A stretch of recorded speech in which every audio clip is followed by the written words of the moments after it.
mes enfants ont commencé à cacher leurs jouets chaque fois que j'entrais dans leur chambre. Au début, j'ai cru que c'était un jeu étrange, jusqu'à ce que ma fille pleure en serrant sa boîte de poupées, et que mon fils se place devant son dinosaure préféré pour me supplier de ne pas le vendre. Plus tard, j'ai découvert que ma femme leur disait que papa voulait leur prendre leurs affaires parce qu'il était irresponsable avec l'argent. Ce qu'ils ignoraient, c'est que la dette n'était pas la mienne, mais la sienne. Je m'appelle Cayetano. Ma femme s'appelle Adleda. Nos enfants s'appellent Lia et Bruno. Lia avait 8 ans et portait déjà des soucis qui ne lui appartenaient pas. Elle était observatrice, protectrice envers son frère, et trop maligne pour cacher sa peur quand elle pensait que les adultes ne pouvaient pas la gérer. Bruno avait 5 ans. Son monde tenait dans un petit vélo, une boîte de voiture, une couverture aux motifs usés, et un dinosaure vert nommé Rex, qui l'emportait partout, comme si c'était un garde du corps en plastique. Je n'étais pas un père parfait, je travaillais de longues heures. J'arrivais fatigué. Parfois, je promettais d'assembler un puzzle après le dîner, et je m'endormais sur le canapé avant même de commencer. Parfois, j'achetais des cadeaux pour compenser mes absences, et Adleda me le reprochait avec raison. Mais mes enfants n'avaient pas peur de moi, du moins, c'est ce que je croyais. Ils pouvaient entrer dans mon bureau sans frapper à la porte, pour me demander du ruban adhésif. Ils pouvaient m'apporter un camion avec une roue cassée. Ils pouvaient me réveiller un dimanche, parce que la poupée de Lia avait besoin d'une chirurgie urgente, et que Bruno disait que Rex avait mal à la queue. J'étais celui qui regardait sous le lit quand il disait qu'il y avait des bruits, celui qui réparait les pièces, celui qui mettait les piles, celui qui lisait des histoires en faisant des voix ridicules. C'est pourquoi ça m'a détruit de les voir cacher leurs affaires quand j'entrais. La première fois, ce fut avec Bruno. Je suis arrivé un après-midi, et je l'ai trouvé dans sa chambre, assis par terre. Il avait plusieurs voitures alignées devant lui. Quand il m'a vu dans l'encadrement de la porte, il en a glissé 2 sous l'oreiller, si rapidement, qu'au début, j'ai cru qu'il jouait. « Que caches-tu, champion ?» Bruno a ouvert de grands yeux, comme si je l'avais surpris à faire quelque chose de terrible. Rien, rien à d'euros. Il n'a pas ri. C'était étrange. Je me suis approché pour m'asseoir à côté de lui, et Bruno a placé son corps devant l'oreiller. Ne regarde pas. D'accord. Je ne regarde pas. Il a levé le menton, sérieux. C'est à moi. Bien sûr que c'est à toi. Je ne vais pas le laisser. J'ai pensé qu'il s'agissait d'une phase possessive, d'un jeu, ou de quelque chose de normal chez les jeunes enfants. Je n'ai pas insisté. Personne ne t'a demandé de le laisser. Bruno m'a regardé comme s'il voulait me croire, mais n'y parvenait pas tout à fait. Cette nuit-là, j'ai raconté ça à Adleda. Elle vérifiait des papiers sur la table de la cuisine. Elle a refermé un dossier dès que je me suis approché. Bruno est bizarre avec ses jouets. Les enfants passent par des phases. Il a eu peur quand je suis entré. Peut-être parce que tu apparais toujours en posant des questions. J'ai demandé ce qu'il cachait. Adleda a soupiré. Cayetano, parfois tu ne réalises pas que tu imposes ta présence. Je suis entré dans la chambre de mon fils. Oui, mais il grandit. Il a besoin d'intimité. La phrase sonnait raisonnable. Trop raisonnable. Je l'ai laissé passer. Après, ce fut au tour de Lia. Un samedi matin, alors que je cherchais des outils dans l'armoire du couloir, j'ai entendu un bruit dans sa chambre. Je suis entré, pensant que quelque chose était tombé. Lia était à genoux près du lit, poussant une boîte de poupées vers le fond.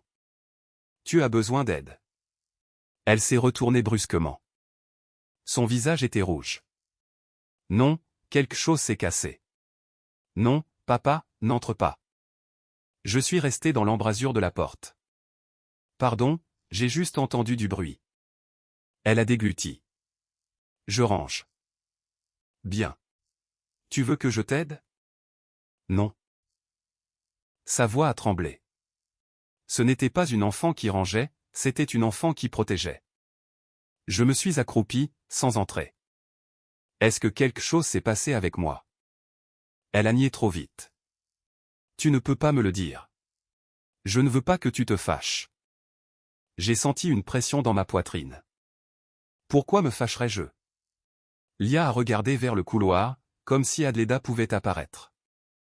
Rien. Puis elle s'est levée, a fermé la porte avec soin, et m'a laissé dehors. Ce jour-là, ça ne m'a plus fait rire. Quand j'ai interrogé Adleda, sa réponse fut plus dure. Les enfants ont trop de choses. Qu'est-ce que ça a à voir avec le fait qu'ils me cachent des jouets? Tu achètes sans arrêt, Cayetano. Je n'achète pas autant. Tu achètes pour compenser tes absences. Cela ne répond pas. J'essaie de leur apprendre à se détacher des choses. Se détacher de quoi? Des objets, des vieilleries, des caprices. Elle a reniflé. Ce sont des enfants. Précisément. S'ils n'apprennent pas maintenant, après, ils croiront que tout se résout en accumulant. Cela m'a agacé, mais je n'ai pas encore vu ce qui se cachait derrière. Nous nous sommes disputés. Elle m'a accusé de toujours vouloir être le bon père et de lui laisser le rôle difficile. Je lui ai répondu que fixer des limites n'était pas les effrayer. Elle a dit que je dramatisais. Tout ce que je fais n'est pas une attaque, a-t-elle conclu. Je suis parti avec un sentiment de culpabilité, car Adleda savait utiliser une part de vérité pour cacher un mensonge. Oui, parfois j'achetais des choses pour compenser. Oui, elle assumait plus d'heures à la maison. Oui, les enfants avaient trop de jouets. Mais rien de tout cela n'expliquait la façon dont Bruno serrait Rex dans ses bras quand j'entrais. Les jours suivants sont devenus plus étranges. Lia a cessé de me montrer ses dessins. Avant, elle me les apportait à table et attendait mon commentaire. Maintenant, elle les rangeait dans un dossier sous son matelas. Un après-midi, j'ai vu un coin de papier dépassé, et je lui ai demandé si c'était nouveau. Ce n'est pas important pour moi. Oui. Je ne veux pas que tu le jettes. Pourquoi je jetterais tes dessins? Elle a haussé les épaules.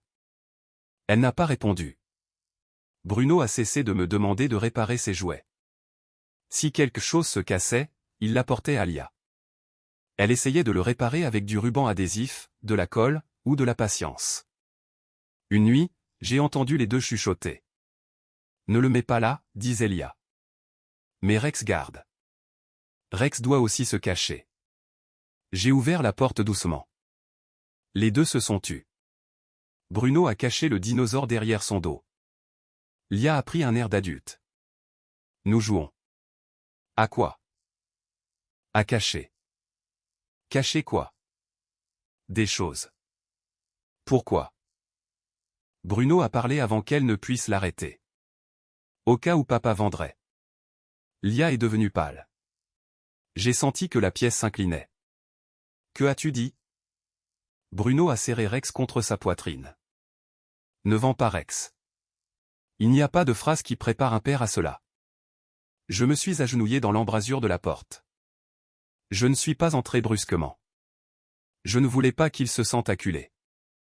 Bruno, regarde-moi. Je ne vendrai jamais Rex. Ses yeux se sont remplis de larmes. Maman a dit que si tu le voyais, tu pourrais. Lia a fermé les yeux. Bruno, ça va aller, Lia. J'ai besoin de comprendre.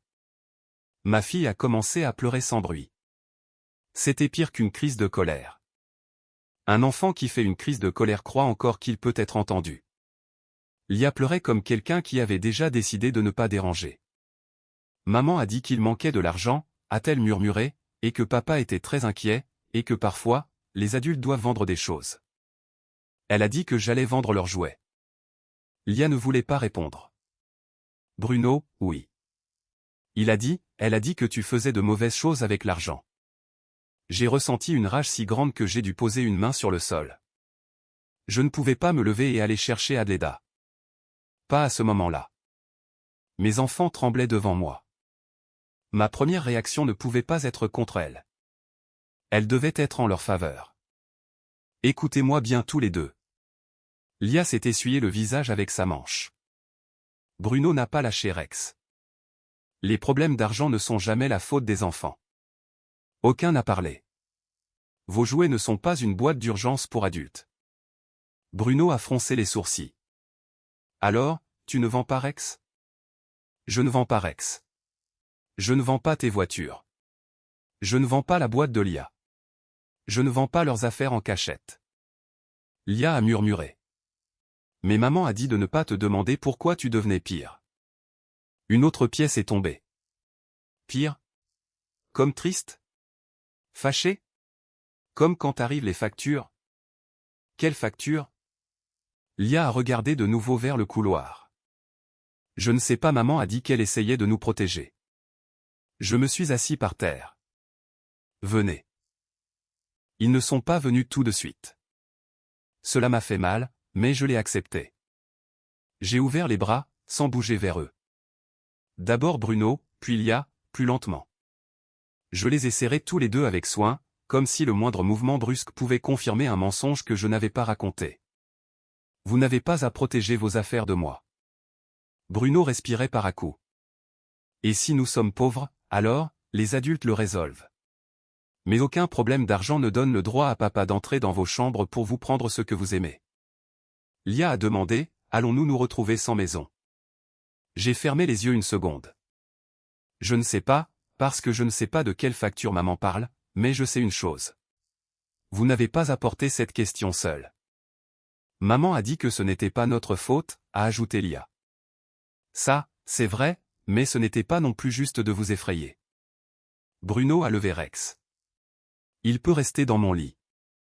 Rex peut rester où tu veux.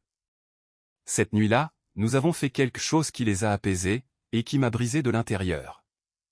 Je leur ai demandé d'apporter les choses les plus importantes. Lia a apporté sa boîte de poupées, un carnet de dessin, un collier en plastique que ma sœur Samira lui avait offert, et une petite console qu'elle partageait avec Bruno. Bruno a apporté Rex, 4 voitures, une couverture, et un robot avec un bras collé par moi, des mois auparavant. Nous avons tout mis au milieu de la pièce. Personne ne touche à ces choses sans votre permission, leur ai-je dit. Lia m'a regardé. Ni maman? La question a ouvert une autre blessure. Si maman ou moi avons besoin de déplacer quelque chose, nous vous le dirons, mais personne ne les emportera hors de la maison en cachette. Et si maman dit de ne pas te le dire? J'ai respiré lentement. Quand un adulte vous demande de garder un secret qui vous fait peur, vous me le racontez. Lia a baissé le regard. Maman a fait quelque chose de mal. Je ne voulais pas transformer cette pièce en tribunal, mais je ne pouvais pas non plus leur mentir. Maman a dit des choses qui vous ont fait peur. Ce n'était pas bien. Je vais lui parler. Vous allez vous battre? Je vais essayer de ne pas vous laisser nous entendre nous disputer, mais si vous entendez des voix, rappelez-vous ceci. Ce n'est pas votre faute. Papa, oui, tu fais de mauvaises choses avec l'argent. Mes yeux ont brûlé. Non, Bruno, parfois je me trompe, parfois j'achète des choses inutiles, mais je n'ai pas mis en péril leurs jouets. Et s'il y a un problème, je vais le régler. Lia m'a observé avec un sérieux qui ne convenait pas à ses 8 ans. Promis. Promis. Je n'ai pas affronté Adleda ce soir-là devant eux. D'abord, je les ai couchés. Je suis resté dans le couloir jusqu'à ce qu'ils cessent de chuchoter. Ensuite, je suis allé à la cuisine. Adleda était de nouveau à table, avec des papiers. Que as-tu dit aux enfants, ai-je demandé. Elle n'a pas levé la tête. À propos de quoi? À propos de la vente de leurs jouets. Sa main s'est arrêtée. Ça, oui, ça. Je leur ai dit qu'il faudrait peut-être ranger et donner des choses. Bruno a pleuré en pensant que j'allais vendre Rex. Adleda a fermé le dossier. Les enfants exagèrent. Non, les enfants répètent ce qu'ils entendent. Cayetano, ne commence pas. Lia a dit que tu leur avais dit que je faisais de mauvaises choses avec l'argent. Je n'ai pas utilisé ces mots. Bruno, oui. Bruno a 5 ans et a quand même compris qu'il devait me cacher ses jouets. Adleda s'est levée. J'essaie de leur apprendre que les choses ont un coût. En les effrayant. Je ne les ai pas effrayés. Ils pleuraient. Pourquoi es-tu entré en interrogeant? Je l'ai regardé. Là était la manœuvre.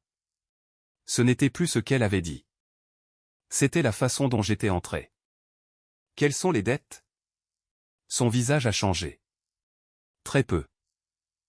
Suffisant. Quoi? Lia a demandé si nous allions nous retrouver sans maison. Quelles sont les dettes? Il n'y a rien que je ne puisse gérer. Ne me demande pas ça. Tu fais toujours ça. Quoi? Tu arrives en retard pour apprendre les problèmes, et tu veux les résoudre avec autorité. Alors, dis-moi, quel est le problème? Le problème est que cette maison est pleine de dépenses inutiles. Non. Oui. Ne change pas de sujet. Quelles sont les dettes? Adleda a ramassé le dossier. Je suis fatigué. Nous en parlerons demain. Ne prends pas ça. C'est à moi. Ce sont les documents de la maison. Bonne nuit, Cayetano. Elle s'est enfermée dans la chambre. Je suis resté dans la cuisine avec une désagréable certitude. Ce n'était pas seulement une discussion sur l'éducation. Il y avait des chiffres cachés sous la peur de mes enfants. Le lendemain, j'ai reçu un appel de la maîtresse Solène. Cayetano, avez-vous quelques minutes? J'ai senti mon corps se préparer à une autre mauvaise nouvelle. Bien sûr. Je voulais vous parler de quelque chose, avec précaution. Lia a été très anxieuse ces jours-ci. Aujourd'hui, elle s'est mise à pleurer parce qu'un autre enfant a parlé de vendre des jouets dans un jeu. J'ai fermé les yeux. Je comprends. Elle a aussi dessiné une maison, avec plusieurs choses qui sortaient par la porte. Quand je lui ai demandé, elle a dit que parfois les adultes se trompent avec l'argent. Je me suis appuyé contre le mur. Merci de m'avoir prévenu. Je ne veux pas m'immiscer dans les affaires familiales, mais Lia semble préoccupée par des sujets qui ne devraient pas être sur ses épaules. Vous avez raison. Elle a besoin de soutien. Oui, mais d'abord, j'ai besoin de comprendre ce qui se passe. J'ai raccroché et j'ai appelé Samira. J'ai besoin que tu viennes cet après-midi. Il s'est passé quelque chose avec les enfants? Oui, j'arrive. Samira est arrivée avec ce mélange de douceur et de fureur que seules les tantes ayant vu grandir vos enfants possèdent. Je lui ai tout raconté. Elle ne m'a pas interrompu. Quand j'ai eu fini, elle a posé ses mains sur la table. Cayetano, ce n'est pas une simple mauvaise phrase. C'est utiliser la peur enfantine. Je sais. Qu'en est-il de l'argent? Adleda ne m'a pas répondu. Alors, vérifie. Je ne veux pas m'immiscer. Ce sont les comptes de ta maison, pas un journal intime. Elle avait raison. J'ai commencé par les bases, comptes partagés, paiements habituels, carte bancaire, courrier. C'est là que sont apparues les premières fissures, un paiement en retard que je croyais à jour, une carte avec un solde bien plus élevé que la normale, un petit prêt que je ne reconnaissais pas, des achats à tempérament, des retraits d'argent liquide, des courriels de recouvrement envoyés à une adresse secondaire d'Adleda, qui était restée ouverte sur l'ordinateur familial. Ce n'était pas des erreurs d'un mois, c'était une accumulation. J'ai cherché plus loin.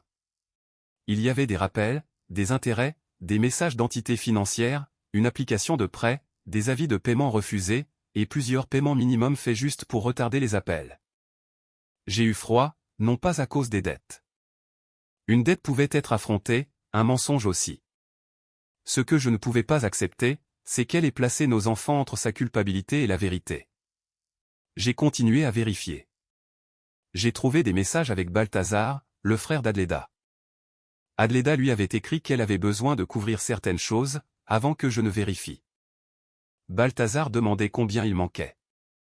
Adleda répondait que c'était trop. Elle disait que si je posais des questions, elle dirait que nous réduisions des choses. Balthazar demandait des nouvelles des enfants. Adleda répondait qu'il s'accrochait à leurs jouets, mais qu'il ne comprenait pas la situation. Un autre message disait qu'elle ne pouvait pas laisser paraître que c'était de sa faute, car je passais toujours pour le bon. Un autre disait que si elle réussissait à sortir certaines choses de la maison, elle gagnerait du temps. Je me suis levé si vite que la chaise a heurté le sol. Samira est venue du salon. Que as-tu vu? Je lui ai montré. Son expression s'est durcie. Ne l'affronte pas encore, Samira. Non, trouve d'abord ce qui manque. Nous avons parcouru la maison. Mon bureau, l'armoire du couloir, le petit débarras.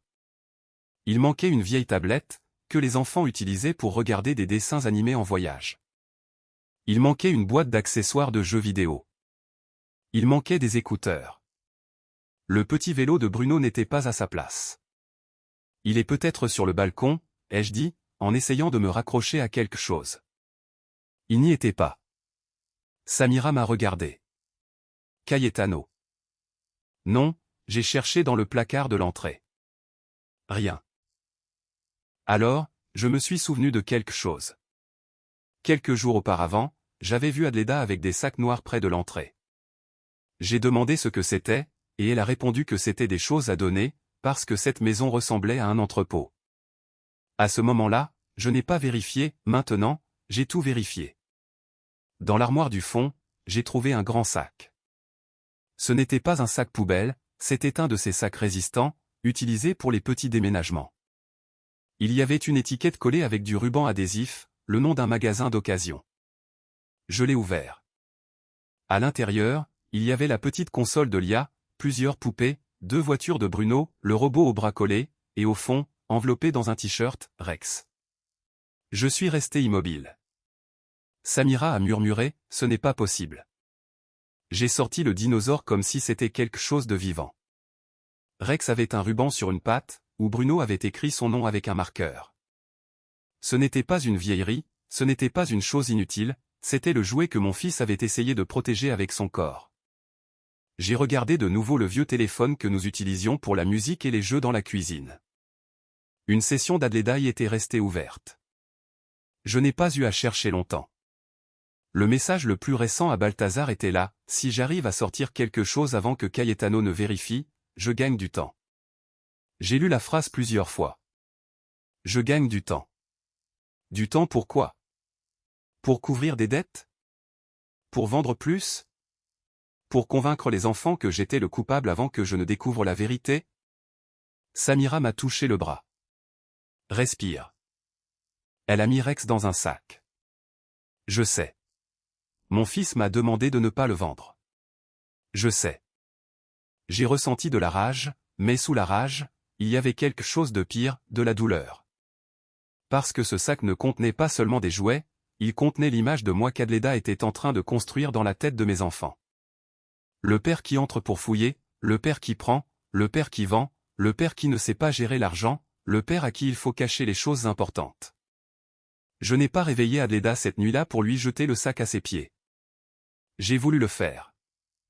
J'ai voulu entrer dans la chambre, Rex à la main, allumer la lumière, et lui demander à quel moment elle avait décidé que la peur de Bruno était un prix acceptable pour gagner du temps face à ses dettes.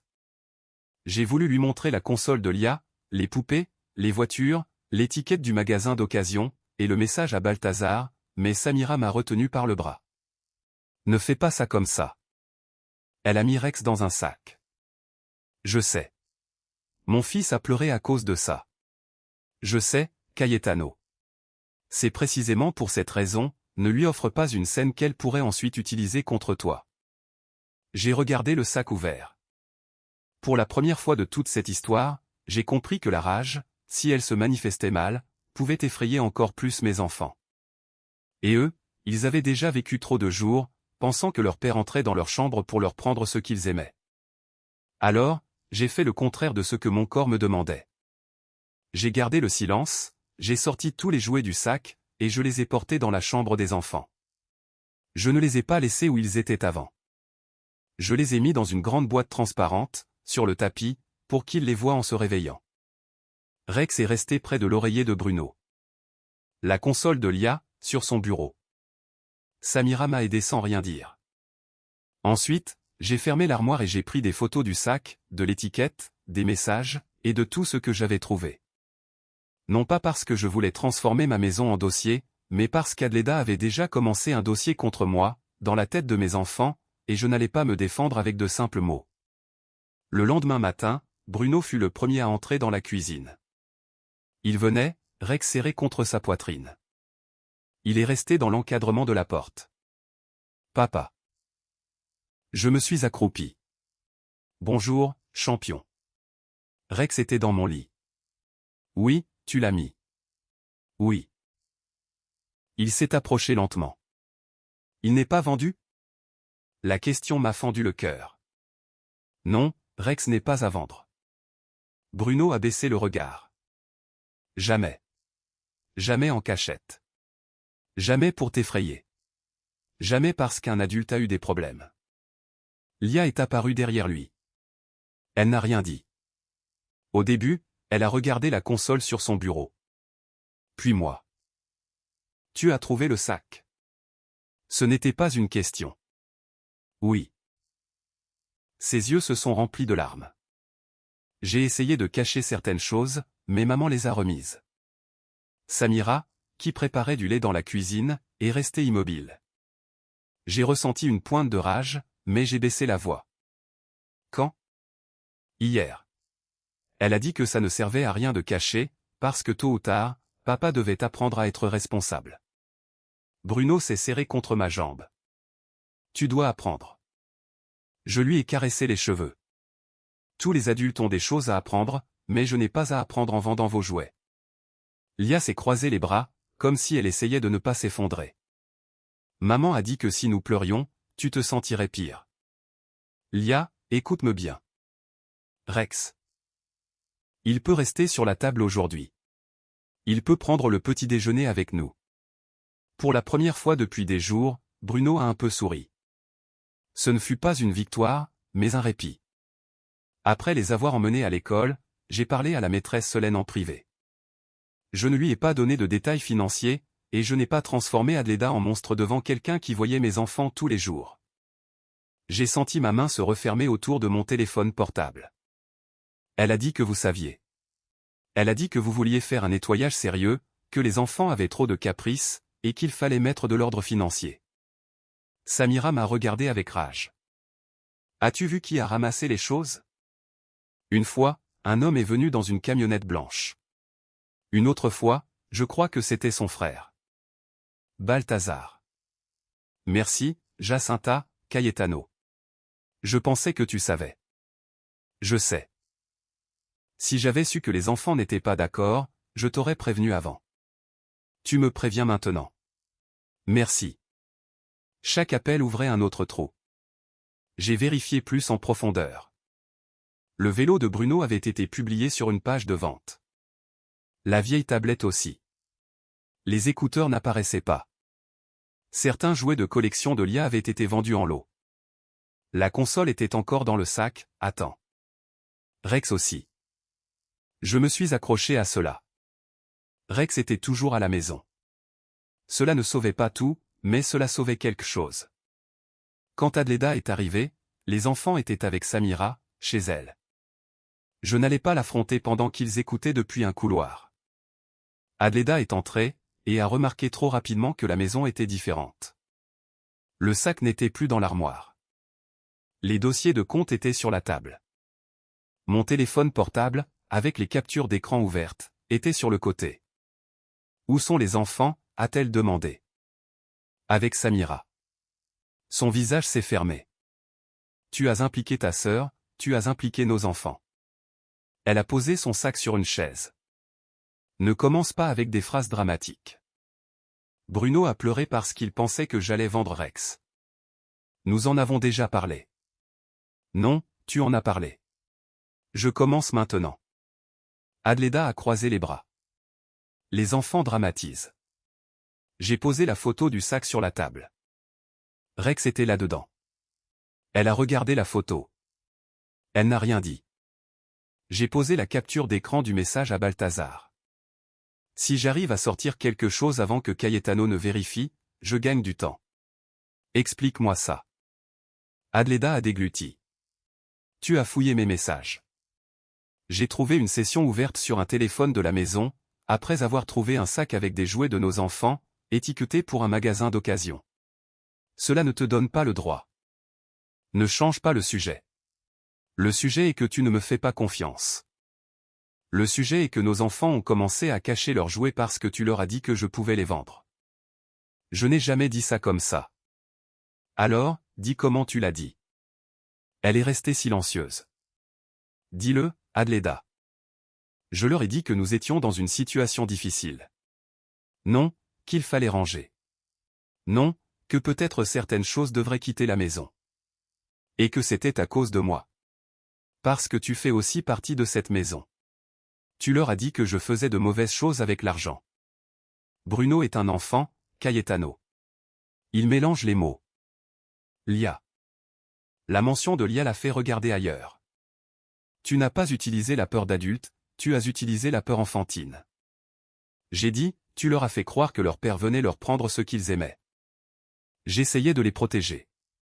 Ils ont eu peur à cause du mensonge. Et que voulais-tu? Que je leur dise que je ne sais pas comment payer.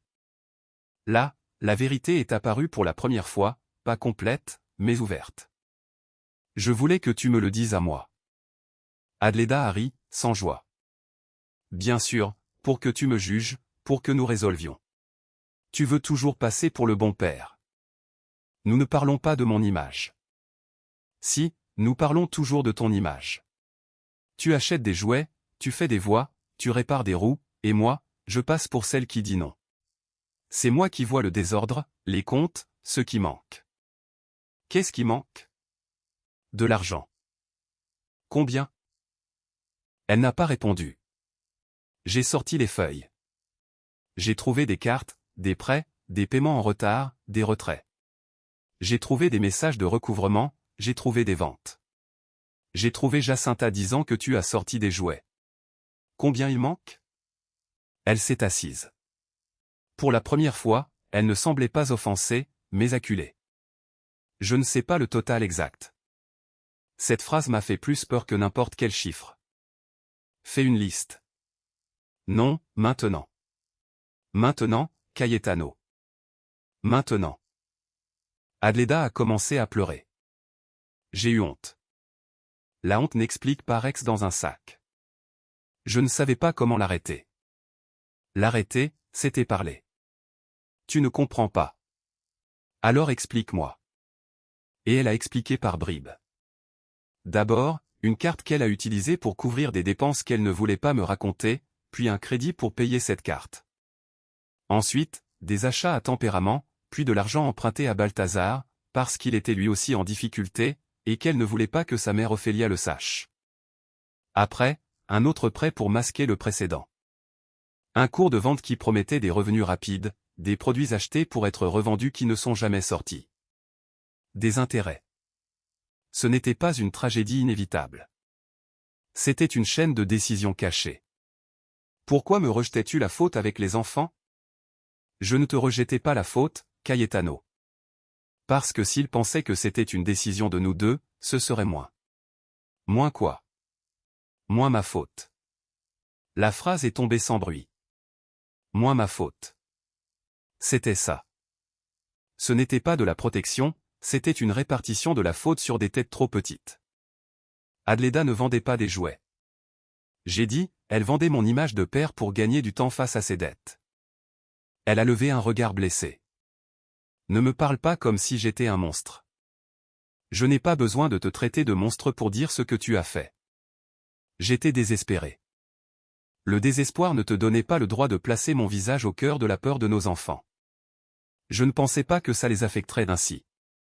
Lia a demandé si nous allions nous retrouver sans maison. Bruno cachait Rex. Que croyais-tu qu'il se passait dans leur tête? Elle s'est couvert la bouche. Je ne savais plus si c'était par réelle culpabilité ou par le fait d'être découverte. Je ne savais plus faire la distinction. Nous allons faire ceci, ai-je dit, je veux une liste complète des dettes. Les accès à tous les comptes liés à la maison. Rien ne se vend sans accord. Aucun objet des enfants ne sort. Nous allons parler avec Iliana, et tu vas corriger ce que tu leur as dit. Adleda a nié rapidement.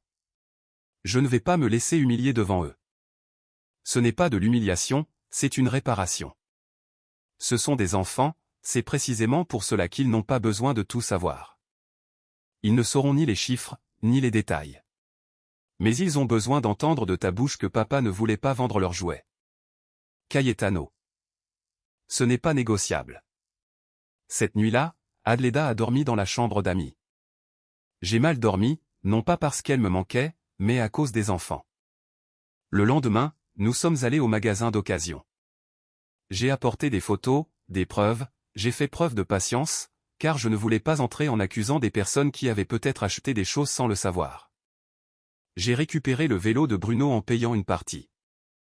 La tablette n'y était plus. Les écouteurs non plus. Certains jouets de collection de Lia avaient été vendus en lot. Je suis retourné à la voiture avec le vélo dans le coffre, et une liste de choses qui, peut-être, ne reviendraient jamais. Samira m'accompagnait. Ne promets pas de tout récupérer, m'a-t-elle rappelé. Je sais. Ils ont besoin de la vérité. Ils méritaient aussi leurs affaires. Oui. Et Adleda va devoir vivre avec ça. Quand les enfants sont revenus, Bruno a vu le vélo et a couru vers lui. Mon vélo. Il l'a serré dans ses bras comme s'il s'agissait d'un chien perdu. Lia a regardé derrière moi, puis ma tablette. Je me suis accroupi. Je n'ai pas pu la récupérer. Son visage s'est durci. Tu l'as vendue? Non, je ne l'ai pas vendue. Elle a regardé vers le couloir. Maman. Je n'ai pas répondu immédiatement. Je ne voulais pas mentir. Maman a pris des décisions qu'elle n'aurait pas dû. Elle doit vous parler. Lia a serré les lèvres. Je savais. Bruno ne comprenait pas tout, mais il a serré plus fort le guidon. Cet après-midi-là, avant de parler avec les enfants, Ophélia est apparue à la maison. La mère d'Adleda est arrivée, l'air missionné. Cayetano, nous devons parler. Ce n'est pas le bon moment. Ma fille m'a tout raconté. Je doute que ce soit tout. Ophélia est entrée malgré tout. Samira était dans le salon et n'a pas bougé. Adleda était désespérée, a commencé Ophélia. Les mères font des choses maladroites quand elles sont sous pression. N'appelez pas maladresse le fait d'utiliser des enfants comme bouclier. Ne détruis pas ta famille pour des jouets. J'ai senti que quelque chose s'éteignait en moi. Je ne détruis pas ma famille pour des jouets. Je protège mes enfants d'un mensonge qui les a fait pleurer. Les enfants oublieront. Non, les enfants apprennent. Et si nous ne corrigeons pas cela, ils apprendront que leur père peut devenir une menace, par la décision d'un autre adulte. Ophélia a baissé la voix. L'important est de régler les dettes. Les dettes se règlent avec des chiffres. La peur que ta fille a semée se règle avec la vérité et des limites. Adleda n'est pas mauvaise. Je n'ai pas besoin qu'elle soit mauvaise pour exiger des conséquences. C'était Balthazar aussi. Il l'a pressé. Juste là. Adleda est sortie du couloir. Maman, ça suffit. Mais il était déjà trop tard. Balthazar l'a pressé. Comment, ai-je demandé. Ophélia s'est mordu la langue. J'ai appelé Balthazar devant elle. Il a répondu au troisième coup de fil. Cayetano, j'ai besoin de savoir combien d'argent Adleda t'a donné. Silence. Je ne sais pas de quoi tu parles. J'ai des messages. Autre silence. Elle a voulu m'aider avec de l'argent de la maison. Elle m'a dit qu'elle avait le contrôle. Elle t'a aussi dit qu'elle avait besoin de sortir des choses avant que je ne vérifie. Adleda a murmuré, raccroche.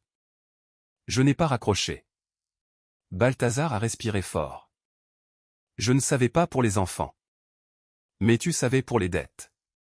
En partie, et tu as laissé qu'elle me fasse passer pour un irresponsable. Je ne voulais pas m'en mêler. Tu t'en es mêlé quand tu as accepté de l'argent caché. Il n'a pas répondu. Ne redemande plus d'argent à ma femme tant qu'il y aura des dettes dans cette maison. Et si tu dois quelque chose, tu le mettras par écrit. Cayetano, ne me menace pas. Ce n'est pas une menace, c'est de la comptabilité. J'ai raccroché. Ophélia était rouge. Cela ne se fait pas ainsi, comme cela se fait, vendre des vélos et effrayer des enfants. Elle n'a pas répondu. La conversation avec les enfants fut l'une des plus difficiles de ma vie. Nous étions les 4 dans le salon. Samira est restée à proximité, mais n'est pas intervenue. J'avais dit les règles à Adleda avant, pas de chiffres, pas de culpabilisation des enfants, ne pas dire, papa et moi, si ce qu'elle allait corriger était un mensonge d'elle. Pas de défense avant de les rassurer. Adleda a mal commencé. Enfant, maman et papa ont eu des problèmes d'argent. Je l'ai interrompu. Ne mélange pas. Elle m'a regardée, furieuse et honteuse. Laisse-moi parler. Dis-leur la vérité simple. Lia était assise, la boîte de poupée sur les jambes. Bruno tenait Rex. Adleda a respiré profondément. Papa ne voulait pas vendre vos jouets. Bruno a levé la tête. Non. Adleda a pleuré. Je me suis trompé en vous disant des choses qui vous ont fait penser cela. Lia n'a pas scié. Alors, Pourquoi as-tu mis Rex dans le sac? Adleda est restée muette. Cette question était plus forte que n'importe quelle accusation d'adulte. Parce que j'ai pris une mauvaise décision, a-t-elle finalement dit, et je n'aurais pas dû le faire. Papa a fait de mauvaises choses avec l'argent, a demandé Bruno. Adleda s'est couvert la bouche. Je ne l'ai pas aidé. Elle devait répondre. Non, a-t-elle dit. Papa n'a pas fait ça. J'étais effrayé par des problèmes d'adultes, et j'ai dit des choses injustes. Lia a parlé d'une petite voix. Tu nous as dit de ne pas lui demander. C'était mal. Tu as dit que ça irait pire. C'était mal aussi. Bruno a serré Rex. Je n'ai pas à le cacher. Adleda a pleuré davantage. Non, je suis intervenu. Calme-toi. Personne ne vendra ce que vous aimez en cachette. Et si un adulte vous demande de garder un secret qui vous fait peur, vous me le racontez. Vous pouvez aussi le raconter à tante Samira, à la maîtresse Solène, ou à un autre adulte digne de confiance. Lia a regardé sa mère. Même si c'est toi. Adleda a fermé les yeux. Oui, même si c'est moi. Cette phrase était nécessaire. Pas suffisante, mais nécessaire. Après, Bruno m'a apporté Rex. Tu lui répares la patte encore une fois. La bande était à moitié décollée. J'ai eu la gorge nouée. Bien sûr. Il s'est assis à côté de moi pendant que je le faisais. Lia est restée à regarder depuis le canapé, sans trop s'approcher. Avec elle, ça allait prendre plus de temps. Je l'ai accepté. La récupération de la maison n'a pas été rapide. Iliana a examiné les dettes avec nous. Adleda a dû remettre les codes d'accès, les relevés, les dates, les prêts, les achats et les virements. Chaque papier ouvrait une autre discussion. Chaque discussion montrait à quel point le mensonge s'était étendu. J'ai séparé mes comptes, bloqué les cartes partagées, mis des limites de dépenses, parlé avec les créanciers. Je n'ai signé aucune consolidation tant que je n'ai pas compris l'origine de chaque dette. Les objets des enfants ont été enregistrés, non pas comme s'ils étaient des trésors légaux, mais comme une façon de clarifier qu'on n'y touchait pas. Lia a fait une liste avec des dessins. Bruno a mis Rex en premier, puis a dessiné une couronne dessus. Adleda a accepté une thérapie individuelle et familiale, mais je n'ai pas accepté que cela devienne un pardon automatique. Elle a déménagé temporairement chez Ophélia, pendant que nous organisions la séparation des espaces et des responsabilités. Les enfants la voyaient, oui, mais avec des règles claires, pas de discussion sur l'argent, pas de secret, pas d'utilisation de phrases comme « Papa ne me laisse pas », pas de les transformer en messagers. Certaines personnes m'ont dit que c'était trop. Ulpiano, en revanche, a été direct, trop, cela aurait été de laisser tes enfants continuer à te cacher des jouets. Il avait raison. Adleda a tenté à plusieurs reprises de présenter le tout comme une crise financière qui avait échappé à son contrôle. Je revenais toujours au même point. La dette n'est pas ce qui a brisé cela. Elle pleurait. Alors, quoi? Quoi? Que tu as utilisé nos enfants pour la couvrir? Parfois elle restait silencieuse, parfois elle se défendait, parfois elle semblait comprendre. Je ne basais plus mes décisions sur ces moments de culpabilité apparente. Je basais mes décisions sur des faits avérés. Des semaines se sont écoulées avant que Lia ne revienne dans mon bureau avec un dessin. Elle l'a posé sur la table et est restée debout. Ne le jette pas. J'ai posé le stylo. Je ne vais pas le jeter. C'est pour toi. C'était une maison. Sur la porte, nous étions trois, elle, Bruno, et moi. Adleda était sur le côté, plus petite, avec une ligne entre nous. Je n'ai pas posé de questions sur la ligne. Ce n'était pas mon travail de corriger son dessin pour le rendre plus confortable. Merci, ai-je dit. Je vais le garder. Où? J'ai ouvert le tiroir où je rangeais ses anciens dessins. Ses yeux ont changé. Tu les as tous? Presque tous. Elle s'est approchée et a vu des papiers des années précédentes. Je pensais que tu ne les voulais pas. Je les veux beaucoup. Lia a dégluti. Maman a dit que tu gardais des choses pour ensuite décider quoi vendre. J'ai ressenti une autre pointe. Je ne garde pas les choses parce qu'elles m'importent. Elle ne s'est pas jetée pour m'embrasser, elle a juste hoché la tête. Ce fut son premier pas. Celui de Bruno fut plus simple. Une nuit, il est apparu avec Rex et une voiture rouge. Papa, la voiture a perdu une roue. Allons voir. Il me l'a tendu sans rien cacher. Ce geste, petit pour n'importe qui, fut énorme pour moi. Il me rendait l'accès, non pas à un jouet, mais à sa confiance. Malgré tout, il y a eu des pertes. Je n'ai pas récupéré la tablette, je n'ai pas récupéré certaines poupées de Lia, je n'ai pas récupéré les écouteurs, je n'ai pas récupéré la tranquillité complète de mes enfants du jour au lendemain, mais j'ai récupéré la vérité, et sur cette vérité, j'ai pu commencer à reconstruire.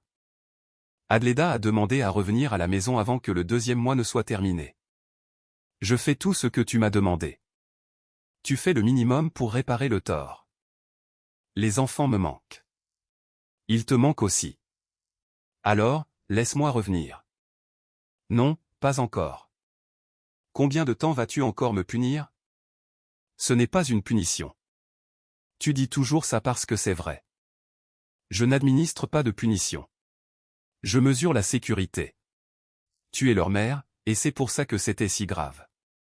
Elle est restée silencieuse. Tu ne me pardonneras jamais. Je n'ai pas répondu rapidement. Je ne sais pas, Adleda. Je ne sais pas. Et même si un jour je pouvais te pardonner, cela ne signifie pas revenir à la situation d'avant. Pour quelques jouets. C'est là que j'ai compris qu'il y avait encore une partie d'elle qui ne comprenait pas. Je me suis approché de la porte.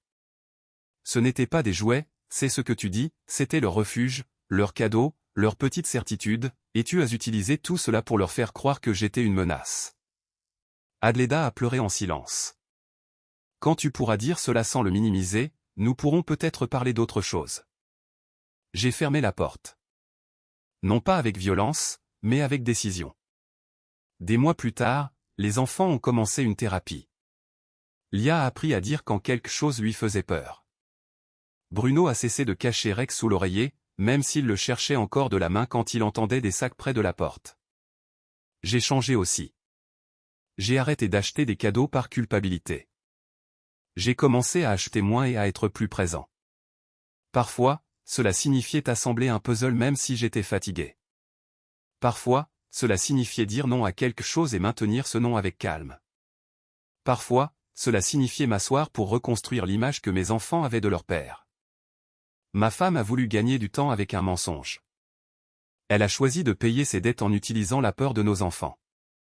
J'ai choisi de l'arrêter, même si cela brisait le mariage. Parce qu'une famille ne se protège pas en transformant un père en monstre devant ses propres enfants.